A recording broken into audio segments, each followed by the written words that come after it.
Hello student, আজকে আমরা সপুষ্পক উদ্ভিদের শরীর সংস্থান অ্যানাটমি অফ ফ্লাওয়ারিং প্ল্যান্ট পুরোপুরি এনসিইআরটি থেকে। যারা চাকরি পরীক্ষার্থী, আমি পিএসসিতে এখান থেকে কোশ্চেন পেয়েছি প্রতি বছর, রেলে অনেক পরীক্ষা দিয়েছি, আমি কোশ্চেন পেয়েছি এখান থেকে। ক্লাস 5-এর বাচ্চারা ক্লাসটা দেখবে, ছোটদের জীবন বিজ্ঞান ক্লাস 5-এর হোম টাস্ক। এখন যে এই ক্লাসটা পুরোটাই ক্লাস 5-এর হোম টাস্ক। আমি ক্লাস 5-এ আমার সাথে যারা যুক্ত আছো তাদের আমি খাতা চেক করবো, প্রতিদিন লিখতে দেবো এটা, প্রতিদিন একদম দুর্গাপূজা অবধি, ঠিক আছে? আয়ত্ত করতে হবে। ক্লাসটা ঘরে বসে প্র্যাকটিস করার দরকার নেই, একবার দেখার পরেই তোমার রেডি হবে ক্লাসটা। উদ্ভিদ কলা পড়াবো, অ্যানাটমি অফ ফ্লাওয়ারিং প্ল্যান্ট, পুরো উদ্ভিদের অ্যানাটমি চলবে, সিরিজ চলবে, ছোটো ছোটো 10-15 মিনিটের মধ্যে প্রতিটা ক্লাস আসবে। একদম উদ্ভিদ কলা, তার ভিতরের অঙ্গ সংস্থান, যেমন মানুষের শরীরের হৃৎপিণ্ড পড়িয়েছি আমরা, ফুসফুস পড়িয়েছি, কিডনি পড়িয়েছি ছোটোদের জীবন বিজ্ঞানে। আজ থেকে শুরু হচ্ছে উদ্ভিদ। যারা উদ্ভিদ কোষ না পড়িছ তারাকে একটু আমি কোষ সম্বন্ধে বলবো। আজকে পুরোপুরি উদ্ভিদ কলা সম্বন্ধে পড়ানো হবে, ডিটেলস একদম এনসিইআরটি বেসিস। প্রথমে একটা ছক দেবো আমি, সেই ছকটা আয়ত্ত করলেই পড়াটা 70% তো শেষ হয়ে গেলো ওইখানেই, 30% বাকি থাকবে, সেটা ছোটো ছোটো ক্লাস আসবে। পরপর ক্লাসটা দেখবে পরপর। এটা উদ্ভিদের অ্যানাটমি ক্লাস নম্বর 1, 5-এর বাচ্চারা দেখবে, বাকি বলছি না। জীবনে বাঁচে থাকতে গেলে দরকার তোমার সব পড়াশোনা শেষ হয়ে পরেও চাকরি পরীক্ষায়, যে কোনো চাকরি পরীক্ষায় কোশ্চেন থাকবে উদ্ভিদ কলা থেকে, যে কোনো চাকরি পরীক্ষায়। প্রাণী থেকে রক্ত থেকে আসবে প্রাণীর মধ্যে, আর উদ্ভিদ কলা থেকে একদম গ্যারেন্টি কোশ্চেন আসবে। ক্লাসটা একবার দেখলি রেডি। সাদা বোর্ডে ক্লাস, বাংলা মিডিয়ামের একমাত্র চ্যানেল, বাংলা মিডিয়ামের একমাত্র চ্যানেল যেটা সাদা বোর্ডে উদ্ভিদ কলা পড়ানো হচ্ছে। বাকিগুলো তো লেখা চলে আসে, রিডিং পড়ে হয়, লেখাটা আগেই চলে আসে, স্যার রিডিং পড়েন। এবারে ছাত্রছাত্রীর বিশ্বাস জন্মে কখন জানো? যখন একটা স্যার না দেখে লিখছে, তখন ছাত্রছাত্রীও না দেখে লেখার মানে চেষ্টা করে। আর যদি স্যারেই দেখে দেখে পড়াচ্ছে, বইটা বোর্ডে লেখা আসছে, তখন ছাত্রছাত্রীরা স্যারও তো দেখে দেখে পড়াচ্ছে, তাহলে আমি কী করে না দেখে লিখব? কনফিডেন্স হারান যায়। সেখানে স্যারদের সাদা বোর্ডে ক্লাস করা একান্তই জরুরি। ইউটিউবে জীবনবিজ্ঞানের সাদা বোর্ডে ক্লাস, একমাত্র বাংলা চ্যানেল যেখানে সাদা বোর্ডে ক্লাস হয়। ক্লাসটা দেখো সবাই। আমি উদ্ভিদ কলার প্রথমেই আজকে ছক করব। দেখো উদ্ভিদ কলার ছকটাও দুভাগে ভাগ করে যায়। প্রথম উদ্ভিদ কলাকে দুভাগে ভাগ করে যায়। একটা ভাজক কলা, লেখা যদি না বুঝাইছে একটু জুম করবেন, ভাজক কলা, আর একটা স্থায়ী কলা, ঠিক আছে? ভাজক কলা আর স্থায়ী কলা। ভাজক কলাকে ইংরেজি নামটা একটু ভাজক কলা জেনে নেবে সবাই। এটাকে বলে মেরিস্টেমেটিক টিস্যু,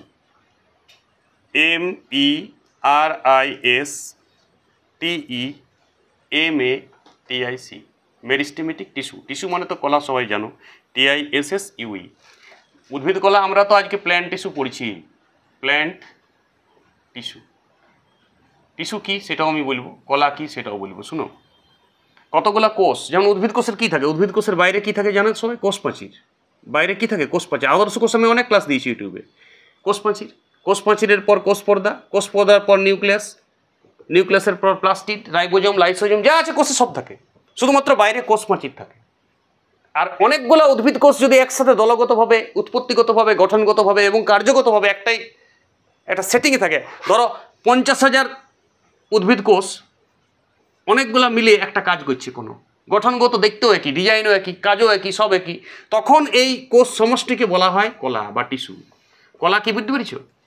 আর কতগুলা জানো? শোনো, প্রথমত মনে রাখো অ্যানাটমিটা। কোষ নিয়ে কলা হয়, কলা নিয়ে অঙ্গ হয়, অঙ্গ নিয়ে দেহ হয়, প্রাণী দেহ। তাই কতগুলা প্রাণী কোষ নিয়ে হচ্ছে প্রাণীকলা, আবরণী কলা, যোগকলা, ওইসব। ফির আবরণী কলা, যোগকলা নিয়ে একটা অঙ্গ হয়, হৃৎপিণ্ড, ফুসফুস, আর কতগুলো অঙ্গ, হৃৎপিণ্ড, ফুসফুস নিয়ে একটা দেহ হয়।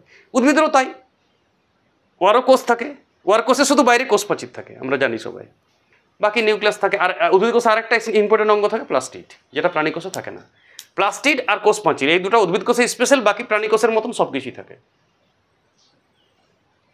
আর উদ্ভিদ কোষ সমষ্টি নিয়ে যখন কতগুলো উদ্ভিদ কোষ সমষ্টিভাবে, দলগতভাবে, উৎপত্তিগতভাবে, ডিজাইনের দিক থেকে একই ধরনের কাজ করে, একই দেখতেও হয়, তখন সেই কোষের সমষ্টিকে, কোষগুলানকে একসঙ্গে কি বলে? কলা। তো আজকে আমরা উদ্ভিদ কলার শ্রেণী বিভাগ করব, প্রথম ক্লাস। তারপরে ডিটেলসে এক একটি আলোচনা করবো, এক একটি টপিকস। তাহলে ভাজক কলাকে ইংরেজিতে কি বলছে? Meristematic tissue. উচ্চারণ করবে, খুব ইম্পর্টেন্ট। মেরিস্টেমেটিক টিস্যু থেকে ডাইরেক্ট প্রশ্ন হয়ে যায়, ঠিক আছে? ভাজক কলার ইংরেজিটা জানতে হয়, আর বাকি ইংরেজি জানতে হয় না, বাকিটা ইংরেজি কলাতেই পড়া হয়। আরেকটা কলা হচ্ছে স্থায়ী কলা, পার্মানেন্ট টিস্যু। স্থায়ী মানে পারমানেন্ট, জানেন তো সবাই। স্থায়ী কলাকে বলা হয় পার্মানেন্ট টিস্যু। বা পার্মানেন্ট টিস্যু, যা ইচ্ছা বলবে নিজের মন থেকে। পার্মানেন্ট বলে দিলাম আমি, পার্মানেন্ট টিস্যু, TISSUE। তাহলে একটা স্থায়ী কলা আর একটা ভাজক কলা। ভাজক মানে কি? ভাগ হয় বারবার, বিভাজন হয় বারবার, সেল ডিভিশন হচ্ছে বারবার, ভাগ হয়ে নতুন নতুন কোষ সৃষ্টি করে, চার বৃদ্ধি করে, তাকে বলে ভাজক কলা। কাকে বলে জানার দরকার নেই, আজকে আমি ছক করবো, শুনো। ভাজক কলাকে, এই ছকটা তুমি কোথাও পাবে না ভাজক কলার, এটা আসল ছক, এনসিআরটি বেসিস, একদম পুরোপুরি এনসিআরটি পড়ে উপলব্ধি করে এই ছকটা বুঝতে পারবে সবাই, NCERT। একমাত্র এনসিআরটিকে ফলো করে আমি ভাজক কলা ছক, স্থায়ী কলার ছক সবাই দেয় ঠিকঠাক, ভাজক কলার ছকটাই ঠিক করে না সবাই। দেখো, ভাজক কলাকে প্রথমে তুমি দুভাগে ভাগ করবে। এক হচ্ছে প্রাথমিক ভাজক কলা, প্রাথমিক ক্লাস 9-এর পুরোটাই সিলেবাস, 11-এরও সিলেবাস, ঠিক আছে। 11-এর এনসিআরটির বাংলা চ্যানেল একমাত্র এইটাই, বাকি রিডিং মারা হয় শুধু, বইটা রিডিং মেরে দিই। এখানে বইটার সিলেবাস পুরোপুরি বইটার লাইন, কিন্তু আমি একটু ছক করে একটু সাজাই, যাতে করে ক্লাসটা দেখার পরে ছাত্রছাত্রী আর ঘুরে পড়িতে না হবে। ক্লাসটার এটাই গুরুত্ব। আমি এনসিআরটির বইটা রিডিং পড়তেও পারি, তো সেটা তো মুখস্থ বা তথ্যভিত্তিক পড়াশোনা হয়ে গেল, সেটাকে আমি সাজাইন দিচ্ছি, এনসিআরটির বইটাকেই আমি সাজাইন দিচ্ছি তোমার সামনে, এবং সাদা বোর্ডে ক্লাস পুরোটাই আমি ব্রেন থেকে করছি। তাহলে প্রাথমিক ভাজক কলা আর গৌণ ভাজক কলা, এটার ইংরাজি নাম জানার দরকার নেই। ভাজক কলার ইংরেজি নাম জানলেই যথেষ্ট, বাকি ইংরেজি নাম জানার কোনো দরকার নাই, ব্রেনটাকে প্রেশার নিবে না। আজকাল নিট পরীক্ষাও বাংলা ভার্সনে কোয়েশ্চেন হয়, যতটুকু ইংরেজি জানার দরকার আমি ঠিক বলে যাব। শোনো, প্রাথমিক ভাজক কলা যেটা আছে সেটাকে আবার দুভাগে ভাগ করবে, এইটাই নাই বইটাই, এই ছকটা নাই এনসিআরটিতে, অথচ এনসিআরটি এই বেসিসেই পড়াশোনাটা করাইছে তোমাকে। যদি তুমি প্রথমেই আগে তুমি ছক করে নাও কটা চ্যাপ্টারটা, তারপরে চ্যাপ্টারটা একটি কী পড়বো তুমি বুঝতে পারবে। যেমন রক্তের আমরা প্রথমেই ছক করে নিয়েছি, রক্তরস, রক্তকণিকা, তেমনি আজকে উদ্ভিদ কলার ফার্স্ট দিন তুমি ছকটা মেনটেন করবে, এটাই আমার ফার্স্ট ক্লাস।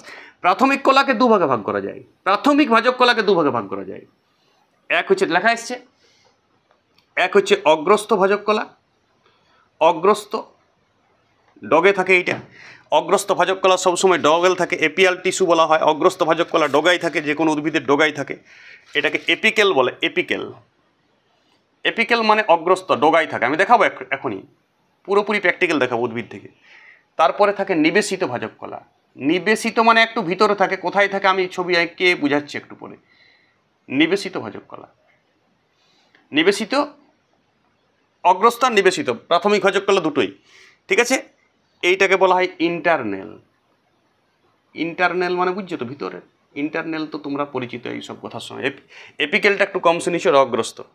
আর গৌণ ভাজক কলা, বা গৌণ ভাজক কলার কোনো ভাগ নাই, গৌণ ভাজক কলাই অ্যাকচুয়াল পার্শ্বস্থ ভাজক কলা, সাইডে থাকে, এইটাই পার্শ্বস্থ। অনেক বইয়ে ভুলভাল তথ্য লেখানো হয়, অনেক ক্লাস ভুলভাল করানো হয়, এইটাই ভাজক কলার ভাগ, বুঝতে পারছো। আর এই গৌণ ভাজক কলাকেই পার্শ্বস্থ কলা বলে।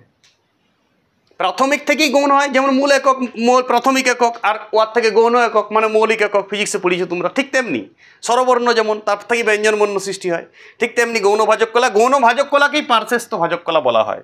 পার্শ্বস্থ ভাজক কলার ইংরেজি হচ্ছে ল্যাটারেল, ল্যাটারেল টিস্যু। ল্যাটারেল মানে পার্শ্বস্থ, সাইডে থাকে, বাস। আর কিছু ভাজক কলা সম্বন্ধে জানার দরকার নেই, ডিটেলস ক্লাস ভাজক কলার নেক্সট ক্লাসে আমি ভাজক কলা সম্বন্ধে পড়াবো, পুরোপুরি ভাজক কলা আলোচনা হবে, শুধু মেরিস্টেমাস টিস্যুটা পুরাটা আলোচনা করবো এর পরের ক্লাস। আজকে এখন শুধু আমি ছকটা দিচ্ছি যে সিলেবাসটা কী আছে, উদ্ভিদ কলাটা কী, ঠিক আছে। তাহলে উদ্ভিদ কলার ভাজক কলা, ভাজক কলার ইংরেজি নাম কি বটে, মেরিস্টেমাস টিস্যু। খুব সুন্দর করে ছকটা ব্রেনে লোড করো। একে দুভাগে ভাগ করা যায়, প্রাথমিক আর গৌণ পড়া রেডি হয়ে গেছে। প্রাথমিক ভাজক কলাকে দুভাগে ভাগ করা যায়, কি বলেছি, অগ্রস্থ আর নিবেশিত। আর গৌণ ভাজক কলার নামেই হচ্ছে, গৌণ ভাজক কলাটাই হচ্ছে কি, পার্শ্বস্থ ভাজক কলা। ওইটা ভাগ লয় কোনো, তুমি ভাগো না যে গৌণ ভাজক কলা একটার আর কি ভাগ, গৌণ ভাজক কলা বা এনসিআরটিতে লেখা আছে বা পার্শ্বস্থ ভাজক কলা, অর গৌণ ভাজক কলাকেই কি বলা হয়, পার্শ্বস্থ ভাজক কলা। ওকে, ভাজক কলা শেষ। চলো স্থায়ী কলা। স্থায়ী কলাকে প্রথমত দুভাগে ভাগ করো, দুভাগে, রাম আর লক্ষণ। একটা হচ্ছে সরল স্থায়ী কলা, আমি আর লিখছি না, শুধু সরল লিখে ছেড়ে দিচ্ছি। স্থায়ী কলার ভাগ তো লাস্টে তো স্থায়ী কলা থাকবেই। সরল স্থায়ী কলা, বুঝতে পারছো, স্থায়ী কলারই তো ভাগ, তাহলে সরল লিখলেই চলবে, বোকার মতন এটা লিখে কোনো লাভ নেই। আর একটা জটিল, কমপ্লেক্স, জটিল স্থায়ী কলা। সরল হলেই জটিল হয়, জানেন তো সবাই, বাংলাতে বাক্য পরিবর্তন হচ্ছে সরল বাক্য থেকে জটিল বাক্য। তাহলে সরল স্থায়ী কলা আর জটিল স্থায়ী কলা। সরল স্থায়ী কলার 3টি ভাগ, কৃপা ধ্যান দিয়ে অনুগ্রহ করে দেখবেন। এটা একটা নাম প্যারেনকাইমা, নাম তো শুনিস নিশ্চয়ই, জন্ম থেকেই কেউ কেউ শুনে। আমি প্যারেনকাইমা নামটা কবে শুনেছি প্রথম নিজেই জানি না। প্যারেনকাইমা ডিটেলস ক্লাস দেবো। প্যারেনকাইমা ছোটো ছোটো প্রত্যেকটা টপিক্সের ক্লাস আসবে। কোলেনকাইমা নাম তো শুনিস, কোলেনকাইমা লেখা যদি না বুঝাইছে একটু জুম করবে, না দেখে প্রতিদিন লিখতে হবে এইটা 10 দিন পর পর খালি পেটে, তাইলেই হয়ে যাবে। এর কোর্স আছে, এটা যেমন ওষুধের কোর্স থাকে তেমনি আরও একটা কোর্স আছে। খালি পেটে 10 দিন না দেখে লিখবে, আওত হয়ে যাবে। 5-এর স্টুডেন্টদের হোম টাস্ক দিলাম আমি, এটা মাঝে থাকতে গেলে লিখতে হবে, নাহলে মারি পাবে। একটা হচ্ছে স্ক্লেরেনকাইমা, স্ক্লেরেনকাইমা উচ্চারণ শুনো, লেখা লেখো। Parenchyma, collenchyma, sclerenchyma. আজ থেকে তুমি 3বার একটা কথা বলোই না, ব্রহ্মা বিষ্ণু মহেশ্বর, জলঙ্গি মাথা ভাঙা চূর্ণি, চম্বল বেতোয়াকেন, প্যারেনকাইমা, কোলেনকাইমা, স্ক্লেরেনকাইমা। ত্রিশুরিয়া জিনিস মুখস্থ রাখো। শুধু প্যারেনকাইমা করতেই যাও না জীবনে। প্যারেনকাইমা বলে ছাড়ি দিলে নি, অন্য কথা বললে চলবে না। আগে প্যারেনকাইমা, কোলেনকাইমা, স্ক্লেরেনকাইমা বললো, তারপর তোমাকে যদি অবশ্যই সরল স্থায়ী কলা পর parenchyma, collenchyma, sclerenchyma, Brahma Vishnu Maheshwar, Jalangi Mathabhanga Churni, শুরু বটে ত্রিশুরিয়া জিনিস মনে রাখতে হবে। ত্রিশুরা করলে জীবন বিজ্ঞান পড়ে একটা একটা করবে, জীবন মনে থাকবে না। দেখে নেবে তুমি, এটা সাইকোলজি বোর্ড একটা 3টা সুরে প্যাকিং করে দিবে ওই পড়াটাকে। ব্রহ্মা বিষ্ণু মহেশ্বর, দেখো ব্রহ্মা শুধু আমি বলতেই পারি, আমাকে বলো না ব্রহ্মা, আমি মুখটা দাগ দিয়ে হয়, মুখ থেকে অটোমেটিক বিষ্ণু মহেশ্বর বেরিয়ে যায়। এলাকে বলো ত্রিশুরিয়া জিনিস করতে হবে। চম্বল আমি একা বলতেই পারি না, যমুনার উপনদী বটে, চম্বল বেতোয়াকেন, মহানদী গোদাবরী, কৃষ্ণা কাবেরী, নর্মদা তাপ্তি, সবরমতী, আমুর হং হই ইয়াংসি ক্যাং। নদী তো সুরে পড়ি, শুধু সুরে ছাড়া নদী মেনটেন হবে না। এখানে পরপর নদীগুলো ম্যাপে বুঝাতে হবে। গোটা পৃথিবীর নদী বুঝানো যায়, আমি দেখাই দেবো একবার। কত সুর করা আসে গলাতে, ব্রেনে নাই, ব্রেন থেকে করি না, ম্যাপে বুঝাবো সব। ব্রেনটাতে ম্যাপ বুঝাতে পারি। তাই প্যারেনকাইমা, কোলেনকাইমা, স্ক্লেরেনকাইমা কি বটে? সরল স্থায়ী কলা। বাস জটিল স্থায়ী কলাকে 2 ভাগে ভাগ করা যায়, জায়গা নাই। তাহলে প্যারেনকাইমা, কোলেনকাইমা, স্ক্লেরেনকাইমা বুঝে গেছি, সরল স্থায়ী কলার ভাগ। এটা মুছবো তাইলে, কোনো বিরাট কোনো ঘটনা নয়, জায়গা নাই তো কোনো প্রবলেম নয়। ঠিক আছে। তাহলে সরল স্থায়ী কলার 3টা ভাগ খাতায় লিখে নিয়েছো, ব্রেনে চাপাইছো। Jalangi Mathabhanga Churni, Brahma Vishnu Maheshwar, parenchyma, collenchyma, sclerenchyma. আমি তো সাদা বোর্ডে ক্লাস দিচ্ছি, আমার ব্রেনে লোড আছে, স্যারের ব্রেনে লোড আছে, মানে তুমিও পারবে। আর স্যার যদি বোর্ডে লেখা চলে আসে ওইখান থেকে সিস্টেমে, স্যার দেখে বলে এটা প্যারেনকাইমা, এটা কোলেনকাইমা, রাইট টিমারা শুধু স্যার, তারপর রিডিং পড়তে জানা, দেখে বলে। তো ছেলে ছাত্রছাত্রী ভাবে স্যার তো দেখে পড়াচ্ছে, তাহলে আমাদের খুব জটিল লাগছে। স্যার একবার সাহস করে, স্যাররা সবাই ইউটিউবে না দেখে পড়াবেন, জানেন তো আপনারা, কিন্তু না দেখে পড়ান নাই কেন, আমার এটাই অবাক লাগে। একদম সাদা বোর্ডে সবাই না দেখে পড়াবেন। তাহলে প্যারেনকাইমা, কোলেনকাইমা আর স্ক্লেরেনকাইমা একদম এনসিআরটি থেকে পড়াচ্ছেন, তাহলে তো আপনি পড়িলেন, ভালো করে সাজাইলেন লেখাটাকে। না দেখে পড়ান বইটা, বই দেখে কি পড়ান। তাহলে প্যারেনকাইমা, কোলেনকাইমা আর কি স্ক্লেরেনকাইমা। জটিল স্থায়ী কলাকে 2 ভাগে ভাগ করা যায়। ফার্স্টে 2 ভাগে ভাগ করো। একটা হচ্ছে জাইলেম, এটা দ্বিসুরিয়া বটে। হ্যাঁ, রাম লক্ষণ যেমন দ্বিসুরিয়া, কিছু দ্বিসুরিয়া আছে, কিছু ত্রিসুরিয়া আছে, কিছু 4 সুরে আছে। মানে 4 সুরে বলতে হবে, একবারই 4টা শব্দ বলতে হবে। এটা দ্বিসুরিয়া। জাইলেম বললি আমি ফ্লোয়েম বলে ফেলি, রাম বললি লক্ষণ বলে ফেলি, জাইলেম ফ্লোয়েম। ঠিক আছে। পাপ পুণ্য, লাভ লোসকান, জাইলেম ফ্লোয়েম, এটা দ্বিসুরিয়া। এটা কসুরিয়া, 2টি সুর একসাথে করে। জাইলেম একা বলেই নি আমি কোনোদিন। জাইলেম আমাকে কেউ বলছি জাইলেম বলো না, আমি ফ্লোয়েম বলে ফেলি সঙ্গে, বলতে না, আমার প্রতিবার উত্তরটা ভুল হয়। মানে একটাই বলতে বলেছি, একটা বললে রাইট, জাইলেম আমি ফ্লোয়েম বলে ফেলি, আমি পারি না একটা বলতে। জাইলেম বললি ফ্লোয়েম, জাইলেম ফ্লোয়েম। কাকে ভাগ করে যাইবো না? জটিল স্থায়ী কলাকে। সরল স্থায়ী কলা মুছে দিয়েছি, এটা ভাইবো না। সরল স্থায়ী কলার আগে ভাগ করে নিয়েছি 3 ভাগে। Parenchyma, collenchyma, sclerenchyma. চেঁচাবে, সবসময় চেঁচাবে, সারাদিন চেঁচাবে, 1 সপ্তাহ সারাদিন, যে কোনো সময়, খেলতে চেঁচাবে, খাইতে চেঁচাবে, বাকি প্লাস মাইনাস আরও যা কাজ করবে সব দিয়ে চেঁচাবে। ঠিক আছে। Parenchyma, collenchyma, sclerenchyma. জাইলেমের 4টি ভাগ লেখা আসছে। ট্র্যাকিড, বানান ভুলিলে কন্যা উচ্চারণটা শুনো। জফলা আকার হবে তো, ওইটা কোনো বিরাট বড় দুর্ঘটনা ঘটবে না। তুমি ট্র্যাকিড নামটা গোল মারিবে, জীবন বিজ্ঞানে দেওয়া থাকবে। ট্র্যাকিয়া, এইটাকে এখন চেঞ্জ করে দিয়েছে, বাহিকা বলা হয়, বাহিকা। জাইলেম বাহিকা, নতুন নাম, এনসিআরটি বাহিকা। আগে ট্র্যাকিয়া ছিল, এখন চেঞ্জ করেছে বইটা। ট্র্যাকিড, বাহিকা, জাইলেম প্যারেনকাইমা, মানে জাইলেম শব্দটা আছেই, জাইলেম প্যারেনকাইমা, আর জাইলেম তন্তু। মুছবো আমি একটু পরে, কারণ ফ্লোয়েমের ভাগ আছে। হ্যাঁ, এই 4টি ভাগ আছে জাইলেমের। বলো জাইলেমকে ক ভাগ ভাগ করে যাবো না? 4 ভাগে। ট্র্যাকিড ট্রেকিয়া, ট্র্যাকিড বাহিকা, জাইলেম প্যারেনকাইমা, জাইলেম তন্তু। আমরা যখন পড়াশোনা করেছি তখন ট্রেকিয়া ছিল, এই জন্য আমার গলা শুরু হয়ে আছে, আমি তখনই শুরু করে নিয়েছি। সেই তখন পড়েছি 10-12 বছর 15 বছর, সারা জীবন মনে থাকে। মৃত্যুর আগে আমাকে সিধাবে, মরার আগে যদি জল দিতে যাও মাস্টার জাইলেমের ভাগলা বলে আমি বলে দেবো, তাও মরতে। ট্র্যাকিড বাহিকা, জাইলেম প্যারেনকাইমা, জাইলেম তন্তু। আরে গলায় সুর নিয়ে আছে। আতা গাছে তোতা পাখি যেমন তেমনি, বুঝি না বুঝি গলায় সুর। আর কতটা না বুঝি তো জাইলেমের ক্লাস দেবো, তখন দেখতে পাবে কতটা না বুঝি আমি জাইলেম। চলো এবার ফ্লোয়েমেরও 4টি ভাগ মুছবো। জাইলেমের 4টা ভাগ কী কী? 4 সুরা, মহানদী গোদাবরী কৃষ্ণা কাবেরী, এই 4 সুরা, রাম লক্ষ্মণ ভরত শত্রুঘ্ন 4 সুরা। আর ট্র্যাকিড বাহিকা, জাইলেম প্যারেনকাইমা, জাইলেম তন্তু 4 সুরা বলবে। 4 সুরা একা বলবে না ট্র্যাকিড কখনো। ট্র্যাকিড বাহিকা, জাইলেম প্যারেনকাইমা, জাইলেম তন্তু, ট্র্যাকিড বাহিকা, জাইলেম প্যারেনকাইমা, জাইলেম তন্তু। মহানদী গোদাবরী কৃষ্ণা কাবেরী, মহানদী গোদাবরী কৃষ্ণা কাবেরী, মহানদী গোদাবরী কৃষ্ণা কাবেরী, 4টা নদী পরপর। উপর থেকে একদম ম্যাপে বোঝা যাবে। 4টা বলার কারণ আছে, 4টা পরপরই বলতে হবে, নাহলে নদীগুলো সেটিং এবং ইন্ডিয়ান ম্যাপে পূর্ব বাহিনী নদী ওটা ভারতের, এটা মহানদী গোদাবরী কৃষ্ণা কাবেরী। আর এইটাও ট্র্যাকিড বাহিকা, জাইলেম প্যারেনকাইমা, জাইলেম তন্তু। আমি কিভাবে পড়িতে হবে সেইটা শেখাচ্ছি, শুধুমাত্র এইটা দিই নাই, কিভাবে তোমাকে মনে রাখতে হবে, কিভাবে মনে রাখতে হবে, তুমি কি করে মনে রাখতে পারবে সেটাও শেখাচ্ছি। পড়া বইতে আছে, সব বইতে ছকটা আছে, আমার পড়াবার কি দরকার? তুমি তো গুগল সার্চ করলে পাবে। কিন্তু মনে রাখার যে একটা ট্রেডিশন, আমি কি করে মনে রেখেছি, তুমিও তো সেভাবে মনে রাখতে পারবে। এইটাকে বলা হয় ক্লাস, এইটাকে বলা হয় ক্লাস। আর ছকটা তুমি একটা এমন ক্লাস দিচ্ছ, শুধু ছকটা দিয়ে দিচ্ছ, তো ছকটা তো ছেলে সংগ্রহ করতে পারবে। তুমি কি সংগ্রহ ছেলেকে সংগ্রহ দিছ না, ছেলেকে পড়ার উপায় বলছো? কি করে মনে রাখতে পারবে তার উপায় ছাত্রছাত্রীকে দেওয়া হয়েছে। ক্লাসটার পরেই পুরো ছকটা আশা করি ভালো একটু স্মৃতি যাদের আছে তাদের আয়ত্ত হয়ে যাবে। উদ্ভিদ কলাকে ক ভাগে ভাগ করা গিয়েছিল দেখো, আমি না দেখে বলছি। উদ্ভিদ কলাকে 2 ভাগে ভাগ করা গিয়েছিল। কি মনে? ভাজক কলা আর স্থায়ী কলা। ভাজক কলাকে 2 ভাগে ভাগ করা গিয়েছিল।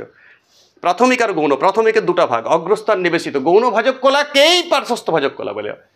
চলো ওইদিকে চলো। স্থায়ী কলাকে 2 ভাগে ভাগ করা গিয়েছিল, সরল স্থায়ী কলা, জটিল স্থায়ী কলা। সরল স্থায়ী কলার 3টা ভাগ, প্যারেনকাইমা, কোলেনকাইমা, স্ক্লেরেনকাইমা। জটিল স্থায়ী কলার 2টা ভাগ, জাইলেম ফ্লোয়েম। জাইলেমের 4টা ভাগ, ট্র্যাকিড বাহিকা, জাইলেম প্যারেনকাইমা, জাইলেম তন্তু। জাইলেমের ডিটেলস ক্লাস পরে আসবে, ছোট ছোট ক্লাস দেবো সব। জাইলেমের আলাদা ক্লাস, প্যারেনকাইমের আলাদা ক্লাস, এক একটি কলার ক্লাস হবে নেক্সট ক্লাস থেকে। চলো ফ্লোয়েমের 4টা ভাগ, আমি জাইলেমের 4টা ভাগ মুছবো। জায়গা নাই বোর্ডে, ছোট্ট বোর্ড, নীড় ছোট, ক্ষতি নেই, আকাশ তো বড়, ব্রেনটা তো বড়, ব্রেনটা তো সব লোড থাকবে, ঠিক আছে? তো বোর্ড ছোট, ক্ষতি নেই, ব্রেন তো বড়। চলো ফ্লোয়েমের 4টা ভাগ, 4 শুরু করবে। শিবনল একা আমি বলতেই পারি না, মুখ থেকে একটা কথা বেরোই আসে, সঙ্গী কোষ। দেখো সঙ্গী কোষ, আর পরের 2টা জাইলেমে যেমন ছিল তেমনি। জাইলেমে কি ছিল? লাস্ট 2টা জাইলেম প্যারেনকাইমা, জাইলেম তন্তু। এখানেও তাই, ফ্লোয়েম প্যারেনকাইমা, ফ্লোয়েম তন্তু। সুর আছে তো, ফ্লোয়েম প্যারেনকাইমা, প্যারেনকাইমা তো আগেই পড়েছি, কিন্তু এইখানে স্পেশাল প্যারেনকাইমা থাকে, ফ্লোয়েমের প্যারেনকাইমা থাকে। ফ্লোয়েম প্যারেনকাইমা আর ফ্লোয়েম তন্তু। বলো জাইলেমের 4টা ভাগ কি ছিল? দেখো জাইলেমের 4টা ভাগ আমি বলছি, একদম জাইলেমের 4টা ভাগ আর ফ্লোয়েমের 4টা ভাগ পরপর 8টা বলবে তুমি। ট্র্যাকিড বাহিকা, জাইলেম প্যারেনকাইমা, জাইলেম তন্তু। ফ্লোয়েমের 4টা ভাগ কি মনে? শিবনল, সঙ্গী কোষ, ফ্লোয়েম প্যারেনকাইমা, ফ্লোয়েম তন্তু। ক্লিয়ার? উদ্ভিদ কলা ছক শেষ। এইটা তোমার ব্রেনে থাকবে, তারপরে তুমি উদ্ভিদ কলা পড়তে যাবে। তার আগে তো উদ্ভিদ কলা পড়তে যাবেই না। ফার্স্ট বলো ছক রেডি হয় নাই মানে তুমি উদ্ভিদ কলা পড়ার যোগ্যতা অর্জন করো নাই। ডিটেলসে ক্লাস তো আমি এর পরের ক্লাসে দেবো। তুমি তারাই ডিটেলসে ক্লাসটার পড়ার অধিকারী যারা এই ছকটা ব্রেনে লোড করেছো। খাতায় না, খাতায় তো সবার টুকু আছে, খাতায় টুকি কতদিন, মাথায় টুকতে হবে। আরেকবার বলবো পুরো ছকটা, আবার ওদিকে বোর্ড পড়ে আছে, দেখো বলছি। এটা অহংকারই বলতে পারো। হ্যাঁ, অহংকার তো করতে হবে, এলা নেই, এলে নেই তো আমি অহংকার করি। উদ্ভিদ কলাকে ক ভাগে ভাগ করে যাই? 2 ভাগে। কি বলেছি? ভাজক কলা, স্থায়ী কলা। ভাজক কলার 2টা ভাগ, প্রাথমিক, গৌণ। প্রাথমিক কলার 2টা ভাগ, অগ্রস্থ আর নিবেশিত। আর গৌণ কলাকেই বলা হয় পার্শ্বস্থ ভাজক কলা। স্থায়ী কলার কটা ভাগ? স্থায়ী কলার 2টা ভাগ। কি বললাম? সরল স্থায়ী কলা, জটিল স্থায়ী কলা। সরল স্থায়ী কলার 3টা ভাগ, প্যারেনকাইমা, কোলেনকাইমা, স্ক্লেরেনকাইমা। উচ্চারণ ঠিক করবে, গলার কণ্ঠ ঠিক চাই। আর জটিল স্থায়ী কলার 2টা ভাগ, প্রথমে জাইলেম আর ফ্লোয়েম। এবারে জাইলেম বাবাজি 4টা ভাগ, ট্র্যাকিড বাহিকা, জাইলেম প্যারেনকাইমা, জাইলেম তন্তু। ফ্লোয়েমের 4টা ভাগ, শিবনল, সঙ্গী কোষ, ফ্লোয়েম প্যারেনকেমা ফ্লোয়েম তন্তু, এই ফ্লোয়েম প্যারেনকেমা ফ্লোয়েম তন্তু, জাইলেম প্যারেনকেমা জাইলেম তন্তু, লাস্টের দুটারেই ওখানে ম্যাজিকটা আছে। শুধুমাত্র তোমাকে মনে রাখতে ট্র্যাকিড আর বাহিকা, আর এদিকে সিগনাল আর সঙ্গী কোষ, বাকি একই তো সুর। ফ্লোয়েমের তো ভাগ হবেই ফ্লোয়েম প্যারেনকেমা ফ্লোয়েম তন্তু। কিবোর্ডে জাইলেম, কিবোর্ডে ফ্লোয়েম, ডিটেলস ক্লাস আসবে। ছকটা ব্রেনে আয়ত্ত কার কার হয়েছে? আশা করি 100% স্টুডেন্টদের হয়েছে। ঠিক আছে, ছকটাকে আয়ত্ত করো। সাদা বোর্ডে ক্লাস, পশ্চিমবঙ্গের একমাত্র বাংলা চ্যানেল, তুমি খুলে দেখবে ইউটিউবে। যদি উদ্ভিদ কলার ছকটাকেও সাদা বোর্ডে দিয়েছে তো আমাকে ফোন করে আমাকে একটা লিঙ্কটা দিবে যে এটা সাদা বোর্ডে ক্লাস দিয়েছে। আরে লেখা চলে আসে, লেখাটা লিঙ্ক মেরে সব স্যার, জানি না কেন, হয়তো কোনো লক্ষ্য আছে স্যারের। ছাত্ররা কনফিউজ হয়, ছাত্ররা ভাবে ই বাবা স্যার দেখে দেখে বলছে, তাহলে তো এটা করা জটিল খুব, স্যারেই দেখে দেখে বলছে এত বড় স্যার, তাহলে আমরা হয়তো দেখে দেখেই করবো সারা জীবন। ধন্য, রেডি করবে সবাই পড়াটা। 5-এর স্টুডেন্টদের হোম টাস্ক, সবার হোম টাস্ক 5-এর দিচ্ছি, মানে বাকিরা অনুপ্রাণিত হওয়া যে 5-এরই দিয়ে দিচ্ছে স্যার এইটা। আরে 5-এ এটা করাই আমি প্রতি বছর, এই ছকটা প্রতিদিন লিখতে হবে 5-এ। ওকে, ভালো থাকো সবাই।